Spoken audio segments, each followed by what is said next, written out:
ജാസിനെ പുറത്താക്കരുത് guys, ജാസിനെ പുറത്താക്കി ചാകും. ആശുപത്രിയിൽ ഒന്നും കാണിക്കായിരുന്നില്ലേ? ഇത് ഭ്രാന്തല്ല, വെളിവാടാ. ബിഗ് ബോസിൽ ഇപ്പോ റണ്ണിങ് ആയിട്ടിരിക്കുന്നത് നമ്മുടെ ജാസ്മിൻ ജാഫർ. ഇതേതായി ജന്തു? നാട്ടിലെ വലിയ പണക്കാരനാ. ജാസ്മിനെ കാണാൻ വേണ്ടി മാത്രമാണ് ഞാൻ ബിഗ് ബോസ് ഓൺ ചെയ്യുന്നത്. കാലത്തെ ആരാധ എന്നോട് പറഞ്ഞു, മുത്തുപട്ടർ ദേവേന്ദ്രന്റെ അച്ഛൻ. അപ്പോ ജാസ്മിൻ ജാഫറിന്റെ ഒരു ഫാനാണ് ഞാൻ.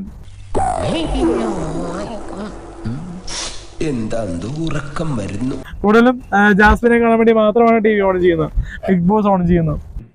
എന്നെ സ്നേഹം കൊണ്ട് വീർപ്പൂട്ടിക്കരുതേ എന്നെ അപേക്ഷിക്കുകയാണ്.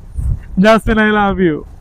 വേണ്ട വേണ്ട, പെട്ടിച്ചേട്ടൻ വിടുവാനാണ്, കാര്യമൊന്നും നടപ്പില്ല, പെട്ടിവാന പോലും അറിയില്ലെന്നാ തെക്കുംപുറത്തുകാര് പറയണേ. നമ്മുടെ ഗബ്രി ഔട്ടായതില്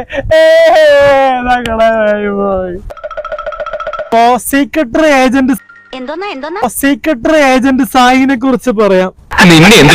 ഇങ്ങോട്ട് കെട്ടിയെടുത്തത് നിഷ്കളങ്കനായിട്ട് പാവത്താനെ പോലെ ഇരിക്കുന്നു ഗൈസ്. അപ്പൊ ഒതുങ്ങിയാണ് വർത്താനം പറയുന്നത്. എന്താ എന്റെ ഉദ്ദേശം?